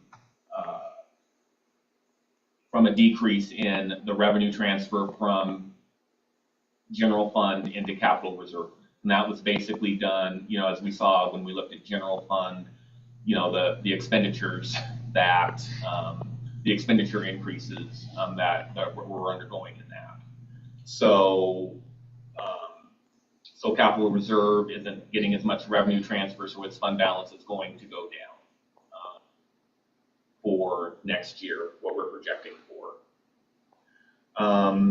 Another component of our capital reserve fund, you might notice in the second bullet at the bottom, $410,000 in district curriculum purchases. So almost all of our district's curriculum purchases have been done out of ESSER for the past several years.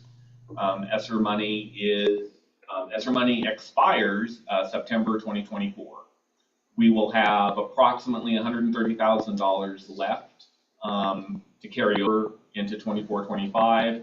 That $130,000 will again be used for curriculum purchases, but our curriculum needs are around $110,000 over that. So that's also a significant increase in expenditures for the capital reserve fund.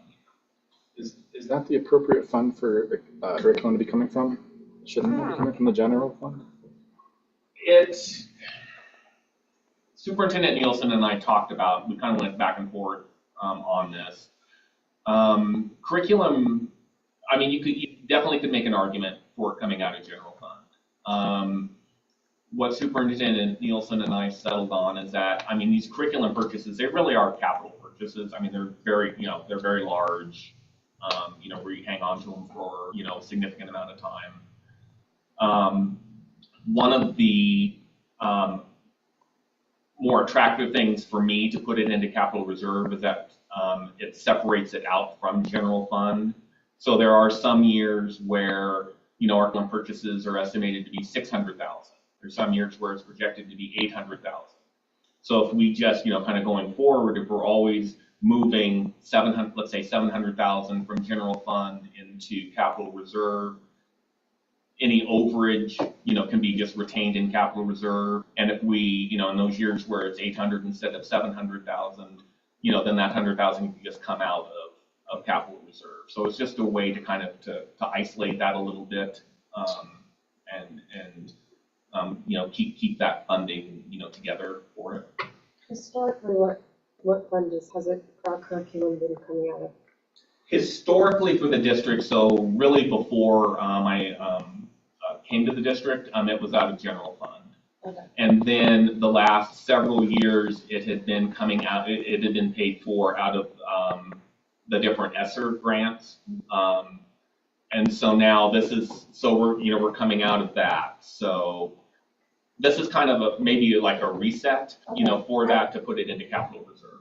I've always known it come out of general, so yeah, I'm just asking, it's kind of weird. Yeah. And I guess I don't have a problem with it. My concern is this is the fund we would use to fund major improvements down the road, right? Mm-hmm. So if we're taking curriculum out of this, that we then can't spend on facility improvements when we have to build all the schools he mentioned an hour ago. I worry that we're setting ourselves up for an issue down the road. We will need to be on a program to rebuild the fund balance in capital reserve going forward. To speak to your concern, Vice President Sassano, in speaking with Superintendent Nielsen, our intention is, around the $700,000 level, that's just automatically each year budgeted to go into capital reserve. And then our additional needs will be on top of that. That's $700,000 for curriculum. For curriculum. And then whatever else on top of that we on top of budgeted that for facilities will go. Okay. Yeah. Okay. It makes it maybe I read it wrong, but it made it look like kind of robbing Peter to pay Paul with curriculum. So if we're not doing that, that's fine. I think We're this kinda year doing- we are a little because we we- don't have enough in the general fund. Yeah, we are doing that. We are 100% doing that. But the intention and the plan from Superintendent Nielsen and I is to begin to rebuild the balance in capital reserve. And that, it's, $700,000 in for curriculum, 600 out 1 year, 700 in 1 year, maybe 800,000 out, to keep it relatively stable. And then to build up some reserves for the higher utilization years. And I'll just, again, put it out in another room. I don't want to let us get into a position where we were with Letford, where preventive maintenance was being pushed off for decades because we were robbing Peter to pay Paul. So I understand we're doing that this time because we're in a situation with the grant money that we were getting that we're not getting now. But long term, we can't keep doing that. I don't So- particularly care for that idea at all. I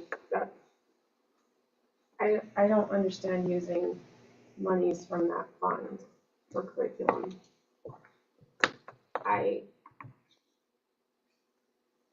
It does not feel right to me at all. I guess what I would say, and I think I hear I hear the challenge. Ultimately, it's general fund money we're gonna set aside. We're gonna put it in a place where it's reserved for big purchases.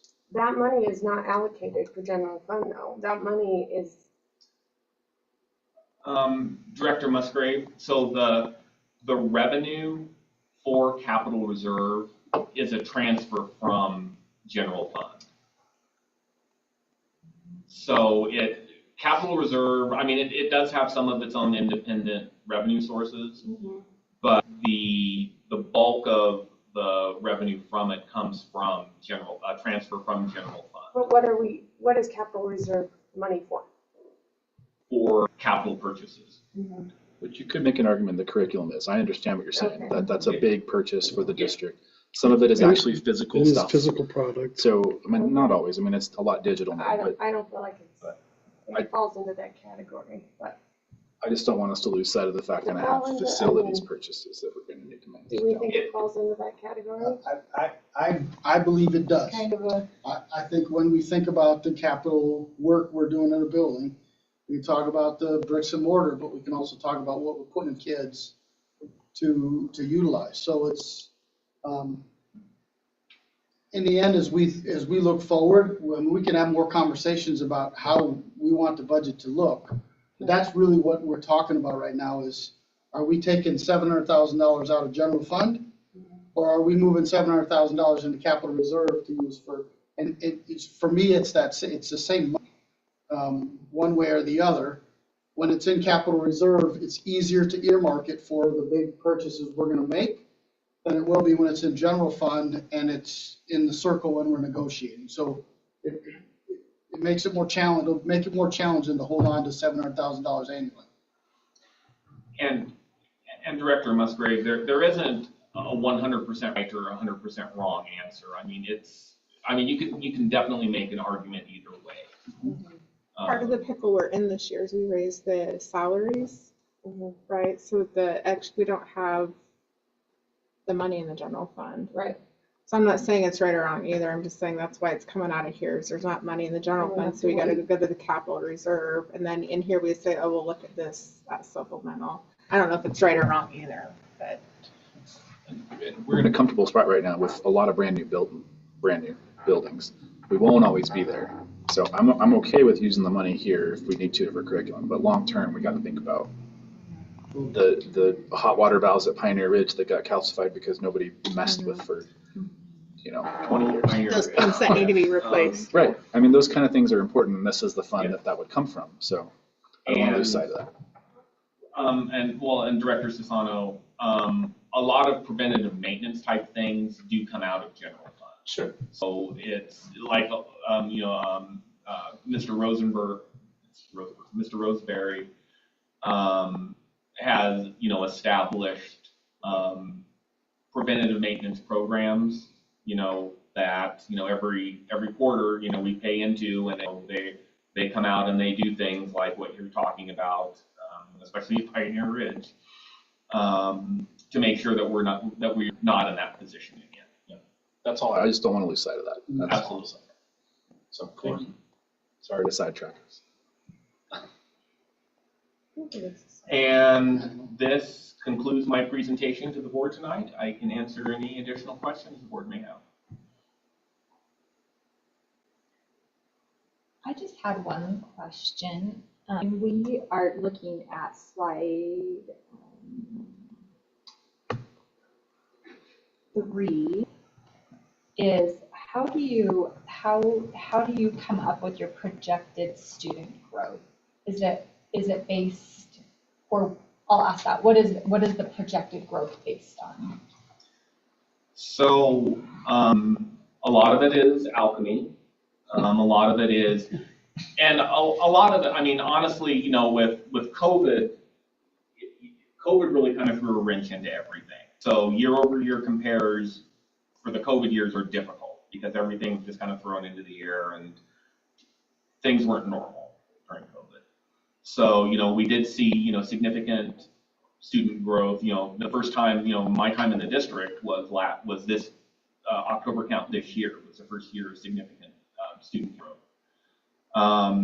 Looking at the developments, you know, that are going on in the community, you know, kind of the, you know, the draw that, you know, the new RHS is, you know, it's felt that, you know, in talking with Super Nielsen, that, you know, 50 is a conservative number for us to budget for. But it's, I mean, a lot of it is I'm going to be holding my breath until October count to see, you know, what ours come in at. And then if this is a conservative estimate, and we actually get 1% or 2% more than that projection, are the benefits that students bring in, those then distributed equally throughout the supplemental budget? Is that how that component works? So with the supplemental, but you know, so when we actually know what our student count is going to be, you know, at supplemental budget time, we know pretty much, you know, everything at that point, revenue-wise, you know, extra-wise, you know, you never know. But you have a better idea than I do right now. And then that will be the supplemental budget discussion. I mean, our budget right now is pretty lean. And any upside surprise, you know, I definitely have ideas on how to kind of redistribute that in, for some areas that needed to be cut in order to make our budget work. You know, for example, schools' discretionary budgets were cut, you know, 20%. You know, there were several things that we needed to do in order to make our budget. So any upside surprise, I mean, there's no shortage of ways that we can restore us for that. And so your question, your 1% higher is about $400,000. 2% higher is about $800,000. So we start thinking about that in your supplemental as ways to do some of what you talked about is where Michael's brain already is talking about it. I just think some of what you've already shared. I think you gotta come up with a budget that works and that lands, and then you gotta go through this process. And we're in an interesting time here for what Michael talked about. Not maybe 10 schools yet, but I didn't say 10 schools. Sixth one this year. Yes, I did, kind of roundabout way, didn't I? You didn't say 10, but you added a bunch. Few and couple, yeah. It gets us to 10 pretty quick, doesn't it?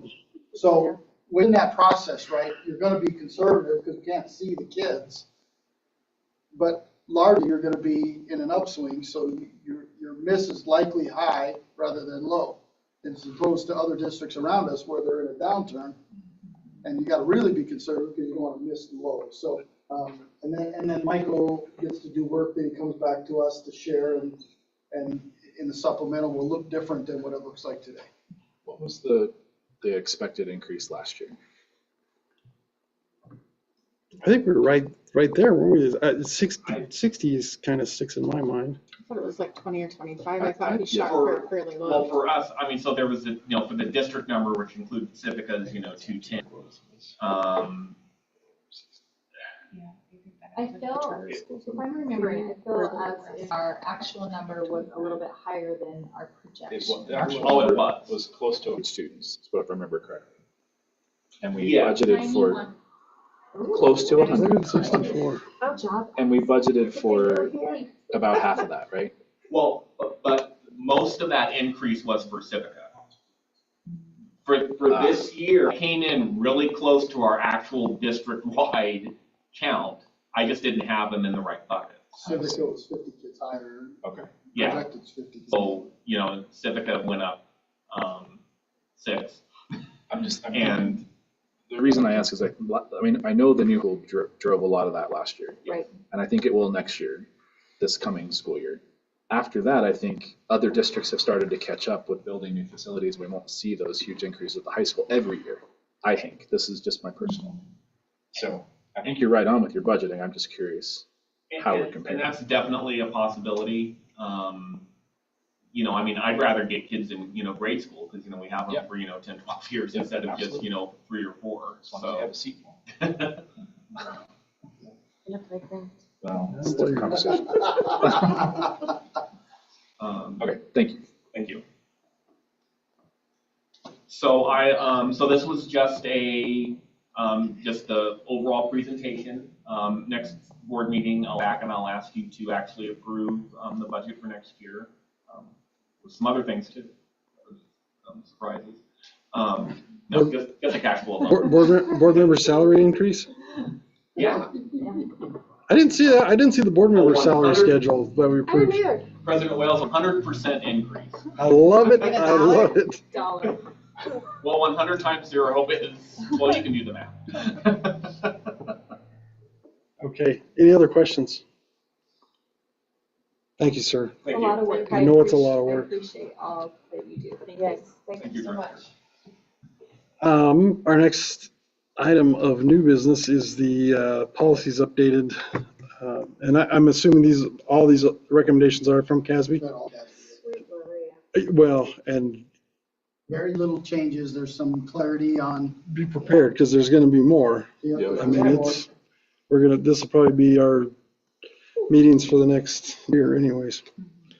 So as I looked at trying to think about how to work this for the board tonight, there's a lot of little changes. There's a lot of individuals where they changed shall to may, and that's what's in the red line version.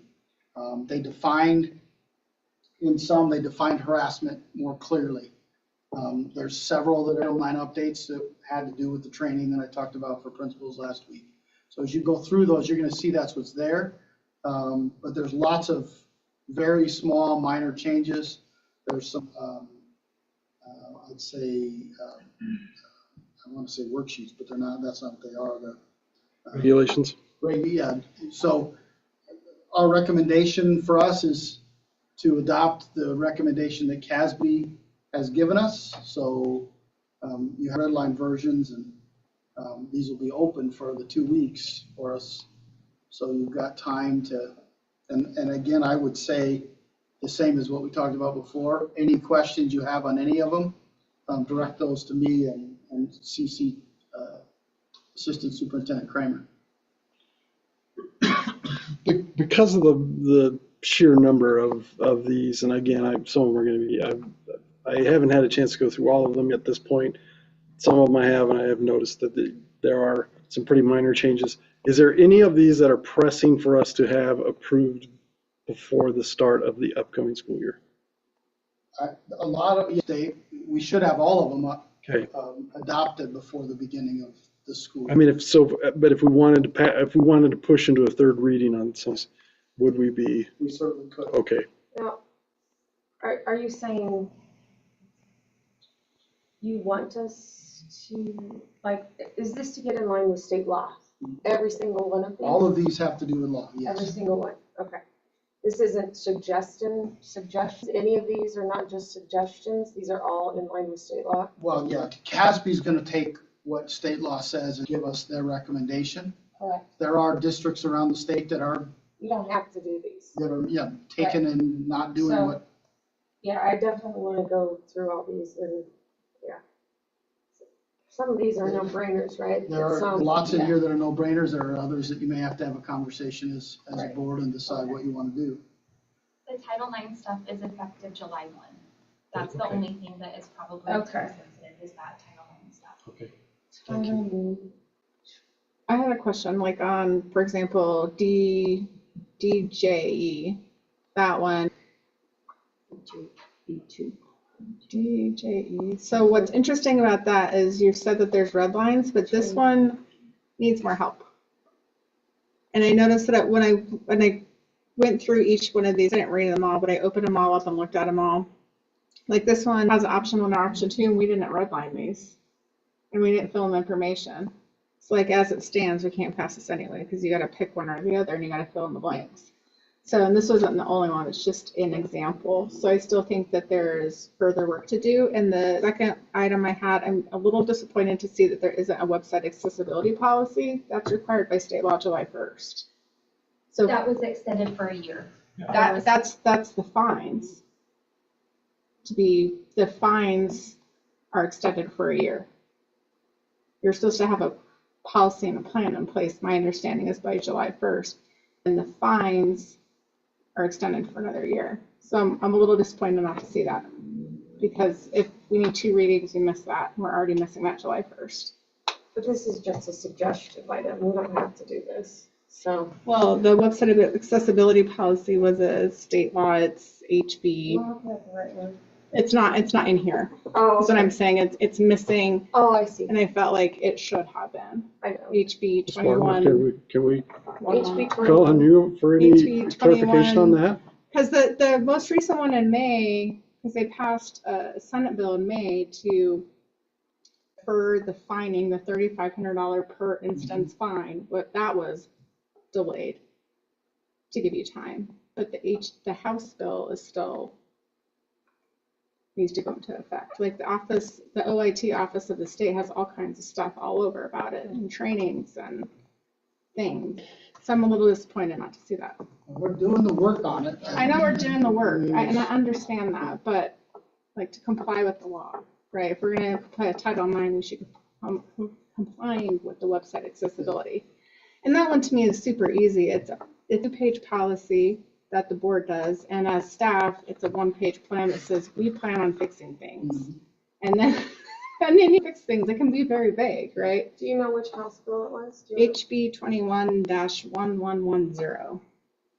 I mean, it's a bill from this year, So HB is from 2021. and it's just And- now taking effect? It goes into effect July 1st. Why would And then they there do was a that? Senate bill passed in May to delay the fines for 1 year. Okay.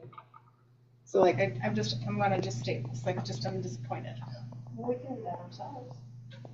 I'm surprised it's me. I mean, that's, if you're understanding that you've presented, I'm surprised. Yeah, I mean, I've been Casby's- tracking it at work for my work to hit the timeframes on time at work for our legal counsel. Like, I'm looking at like, I have to do at work for legal counsel, turning to another local entity. And we need 2 readings to pass policy. Yeah, I mean, we'll follow up and try to figure out what the rec comes out first. Our legal counsel at my employer said we had another year. I was under the understanding because But I- moratorium. And I thought it was I thought it was the fines that were delayed a year, and that's I what our don't legal know. I counsel another year I don't really want on TV, so I don't know. But just telling you what they told us. We've got conflicting lawyers. We'll follow up on that and figure out what the right answer is. We had one interpretation on our end, and so we'll. That's fine. I mean, I mean, the way. I don't want to rely so heavily on CASB, but I would say that if CASB missed us, that maybe. And that's fine too. The way the summary read, right, that's what it says, July 1st, 2024, so. And it's on the Office of Information Technology's website. I mean, it is the state of Colorado, so sometimes they don't get things done. I'm just saying, Just throwing it out there. There's that risk management. No. We will do some work to figure out Thank you. and close the gap on.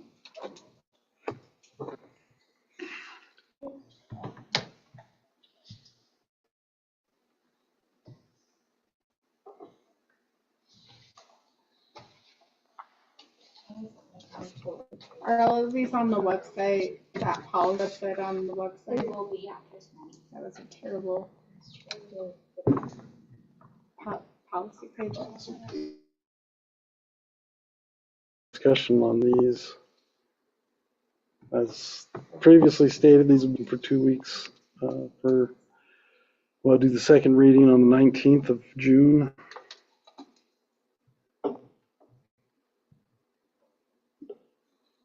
All good?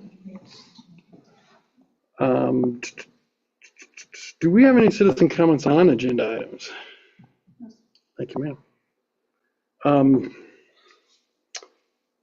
So the board does need to move into an executive session to discuss the following.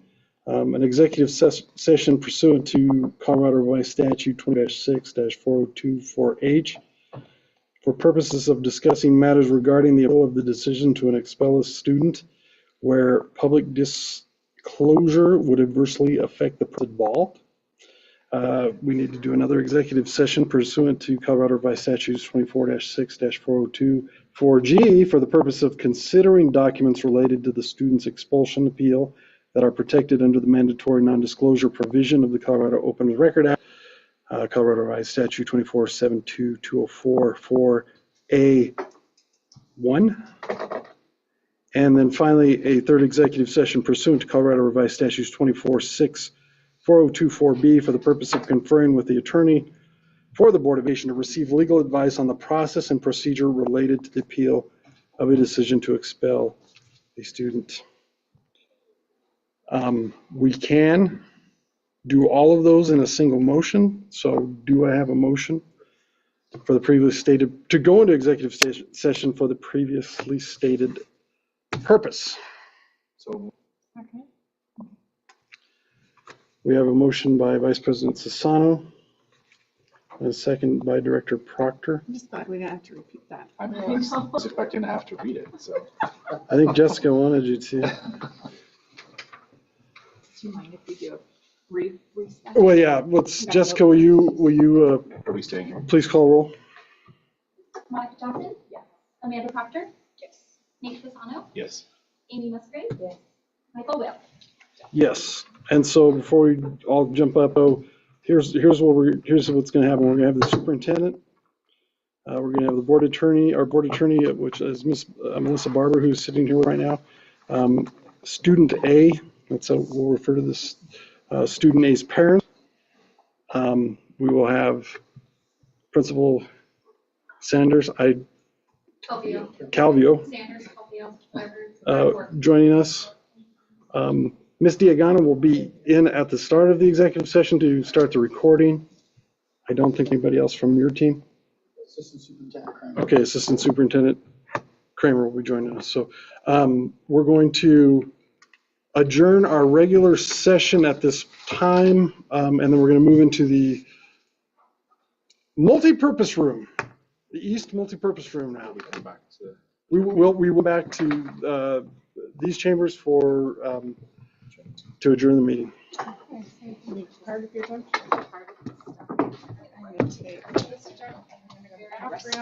Yes.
are back on the record.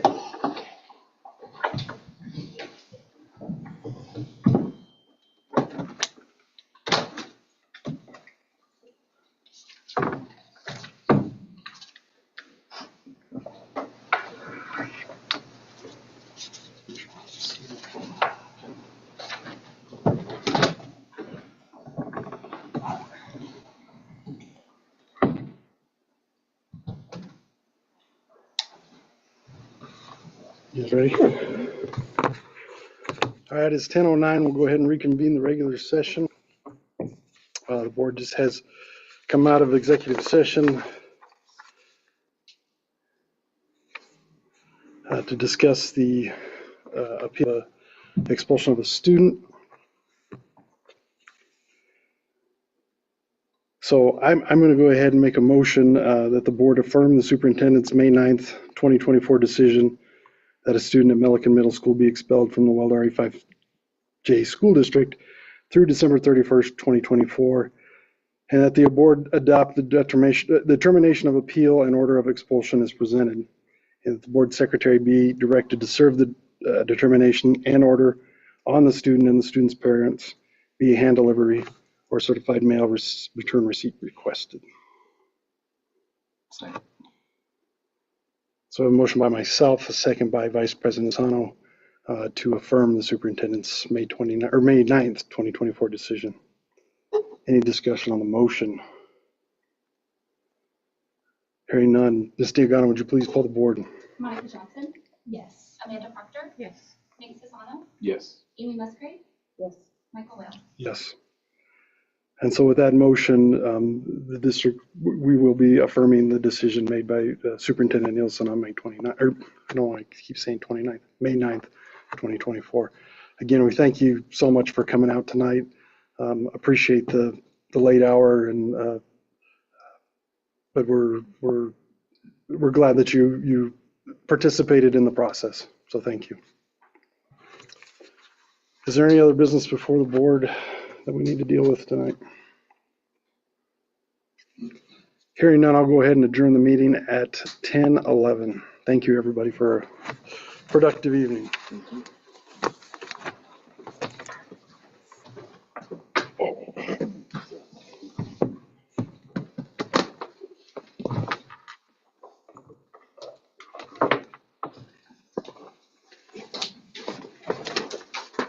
Monica, I'll sign this and pass it down to you.